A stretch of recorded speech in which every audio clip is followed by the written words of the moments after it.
Welcome into the Sharp Sports YouTube podcast. My name is Andrew Sharp. We'll be talking everything Denver sports and beyond. Please like and subscribe if you are a sports fan like me. Let's do this.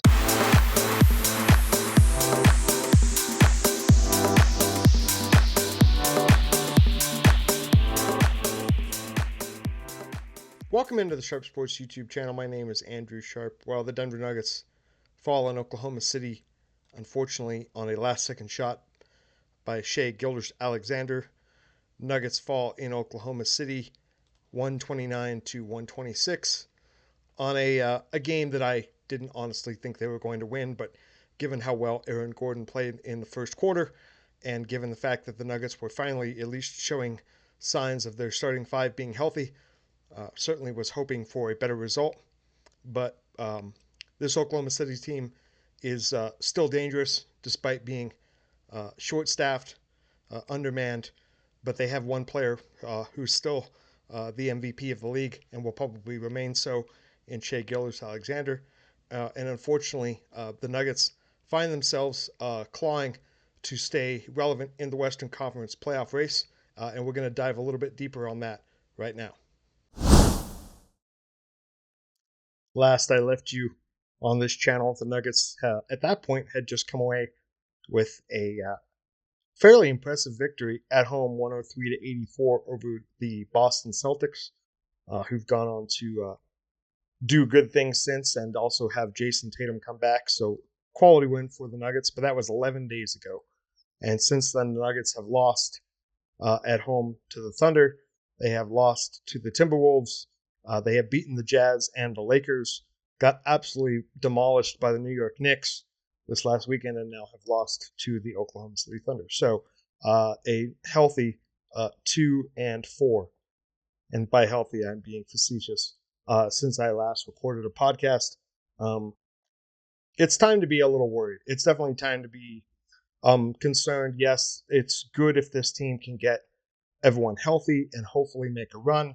But the Nuggets have a couple of problems right off the bat, which is mostly that they have serious defensive deficiencies. It's well known that this team is not the best defensively as a unit, but their only hope at this point, honestly, is hoping that Peyton Watson can come back and really be some sort of lockdown defender, especially with the second unit's best guy.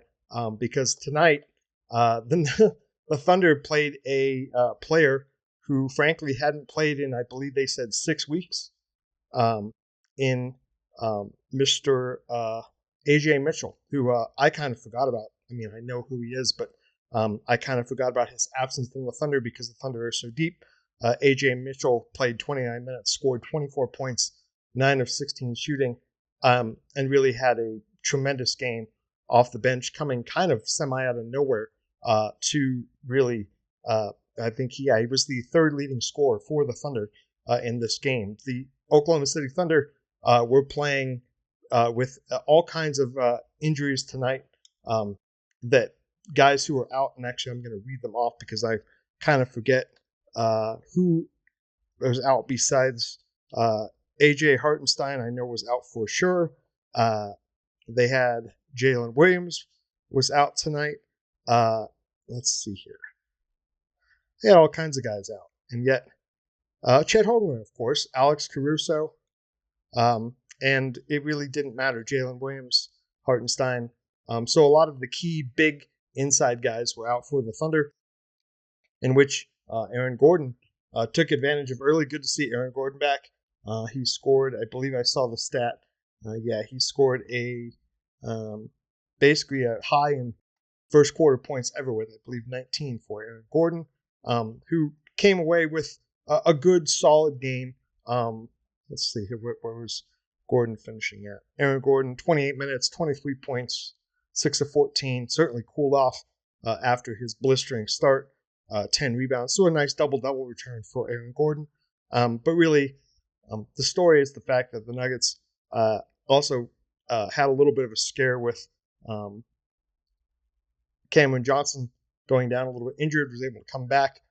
This is actually one of Cam Johnson's okay games, but 6 points is not going to do So, unfortunately for the Nuggets, they find themselves playing these types of games in these types of situations where you can just see the fact that this group, as a starting five and as a bench unit, has not really gelled. Has not, even though yes, some of the veteran players have been here a long time. This unit as a team has just not played enough basketball in the NBA regular season together. And we're at March 9th. And you could have said the same thing about them on December 9th or January 9th or February 9th, and now it's March 9th. And this unit, and by unit I mean the entire starting five and some of the bench players, it's just too many absences, too many injuries, and just not enough cohesion to beat a very undermanned Oklahoma City Thunder. And these games are the games whether you're playing at home in the playoffs or you're having to do battle on the road. Looking at Nikola Jokic's final stat line in this game, certainly had a tremendous effort, a tremendous game from the best player on the team. 40 minutes, 32 points, 14 rebounds, 13 assists. And, just another day in the office for Nikola with a 30-point triple-double. But unfortunately for the rest of the team, Jamal Murray was fine coming off the ankle injury. He played okay, but 9 for 23, 0 for 4 from three-point line. And Aaron Gordon certainly started off very well, but then cooled off. Cameron Johnson, thanks for being here, but 6 points is not exactly the boost that I or anyone was hoping for with him being added to this club. So unfortunately for the Nuggets, it really just leaves them in a very precarious situation as they continue to play okay, but they win two, they lose two, they win two, they lose two. And now you're just treading water, trying not to fall down any further in the standings. The loss was on the back-to-back to the New York Knicks, in which the Nuggets, it's crazy, I heard the stat today, it's actually the 38 points, I should say, loss is the worst home loss in Nuggets history, which is crazy to think. You would have thought some of those awful late 90s, early 2000s Nuggets teams would have had some pretty disastrous losses in there, but it's actually the worst loss in franchise history at home. It came off the back-to-back. They really felt like they put all their eggs into beating the Los Angeles Lakers in '94. Came out completely flat against the Knicks, who are an excellent team, and all of a sudden you find yourself blown out. And saying all that, the other problem for the Nuggets is the next three against the Houston Rockets, which I will be attending at home on Wednesday.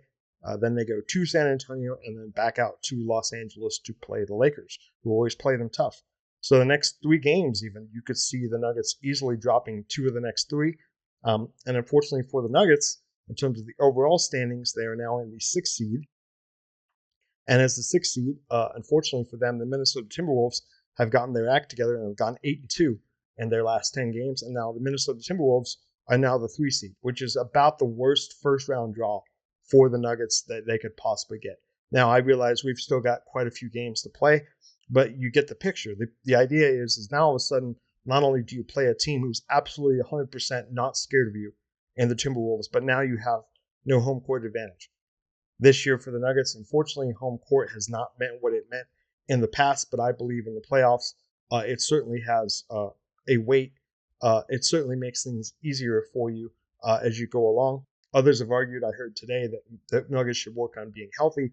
But tonight, they really were mostly healthy, other than Cam Johnson's limited injury time. We went out a little bit. Jamal coming back from the ankle, getting Aaron Gordon back. This is the time. This is the time to try and get some semblance of consistency within your starting rotation and your bench rotation, minus Peyton Watson. So the Nuggets have their work cut out for them. The road does not get any easier, and they have a lot of work to do, including hosting a Houston Rocket team who is excellent, who could easily come in here and dominate the Nuggets if they let them. So all hands on deck, and of course I'll be here talking about the Nuggets quite a bit in the next couple weeks and months, as this is really the crunch time of their season. Once again, my name is Andrew Sharp, Sharp Sports YouTube Podcast. Please like and subscribe if you haven't already.